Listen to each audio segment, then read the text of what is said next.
Abrahamism decoded from an African point of view. We are in the age of the sun that shines on all that has been hidden from the children of the first people on earth. Ndembo, Ndiokbo, Ndiagede, Ndiagale, Ndushi, Ndieshe, Ndinshi. For over 1,000 years now, we have been living in the matrix, which is a system designed by the Romans, an inorganic world created to blind us from the truth, a world that strives off our sedation. The age of Aquarius is the age of Ekwensu, the age of the spirit that was branded evil during the age of ignorance, known as Ogaze.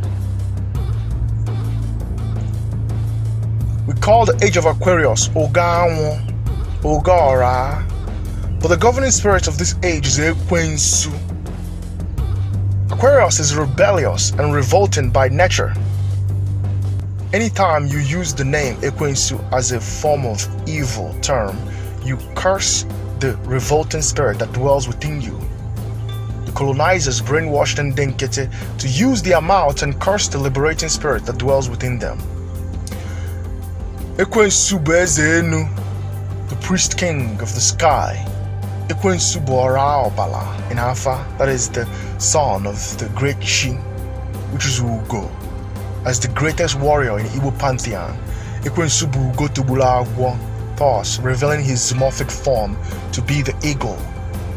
Ekwensu Bezonwa, the priest king of the moon. The teaching and healing spirit of Ekwensu is Okagwo, Mercury, Hermes. Ekwensu is the savior of the people.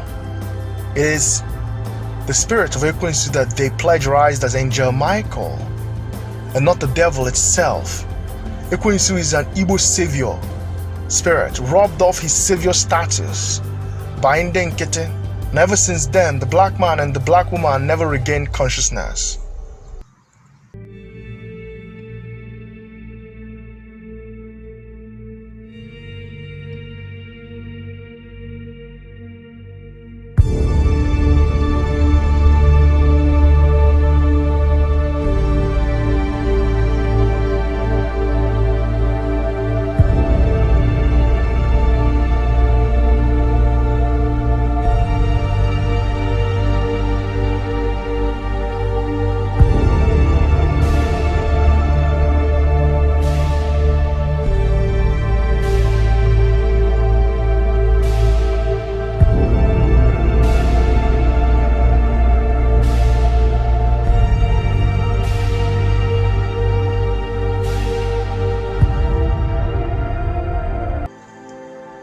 Abrahamism decoded from an African point of view. Abraham or Abraham is the name of the father of the three Abrahamic religions.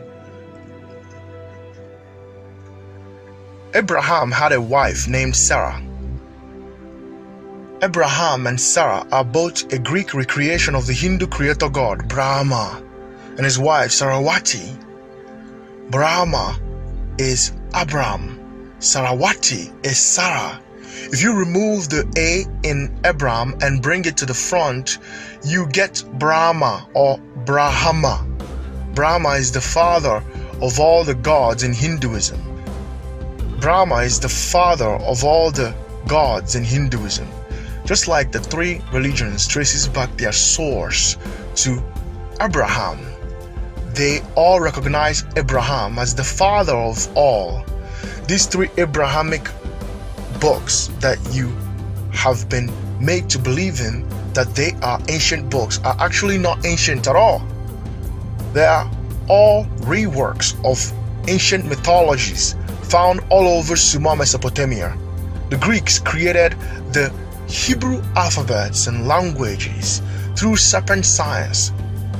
This is why the Hebrew letters are shaped like symbols of serpent science, which is also the reason why the serpent gave the first knowledge in the first story of the Bible. The entire Old Testament is full of serpent science. Moses and the snake, the entire Abrahamic Old Testament, we are credited to a fictional character named Moses.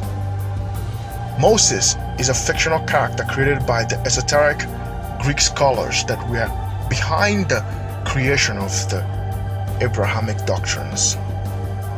According to the Torah, the name Moses comes from the Hebrew verb meaning to pull out, draw out of water, and the infant Moses was given this name by a Pharaoh's daughter after she rescued him from the Nile. Over here, the Greeks unveiled the source of Abrahamism. In the creation of the dream world, which is a lie-coded world, the matrix did not begin until the Greeks invaded Egypt's Kemet. Because this was also the place the Greeks found all the major information in the so-called books of Moses, which is the Old Testament. Let's imagine that Moses was a real person that once existed. So, as a real person that once existed, he must have gone to school in Egypt. All his education about spirituality and science must have been taught to him in Egypt. The same way all the major Greek scholars such as Socrates, Plato, and Aristotle all went to school in Africa, Egypt. The Greeks esoterically told us that if Moses had not been rescued by a Pharaoh's daughter, Moses would have died over there in the basket, which means that without Egypt's Kemet, Africa, Abrahamism would not have existed. Just like without the Greeks philosophers studying in Africa, Kemet, Egypt, the Western world would not have been as powerful as they are today with their stolen legacy. The Greeks always apply letter S at the ending of all the words they stole from somewhere else. The name Moses comes from Mose without the letter S. Mose, Musa, Mase, Mose. In Igbo, Mose is the ancient Egyptian word for birth, offspring of, birthed of, born of. For example, the name Ramses is the Greek copying of the name Ramose, which means born of Ra, offsprings of Ra, the sun spirit. Aha Mose, born of Aha, the moon spirit, offsprings of Aha. Aha Mose is the Kemet king that kicked the Hyksos out of Kemet. So even the name of the character that birthed Abrahamism originated from Egypt, Kemet. Moses is a plagiarism of the light that rises from the waters. Him being in a basket is a representation of the sun in the cosmic womb.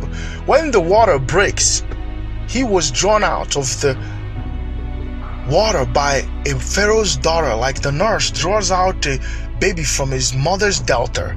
Spiritually, the sun rises from the waters. Moses is a Greek plagiarism of the many lawgivers of antiquity, Ma'ach, Tehuti, Agwo, Orumila, a plagiarism of a spirit that serves as a mediator between God and man.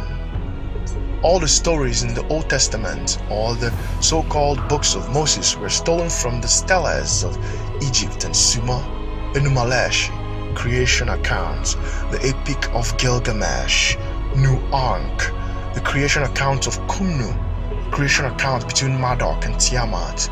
They were all stolen by the Greeks and reworked to form the so-called Old Testament by a fictional character named Moses.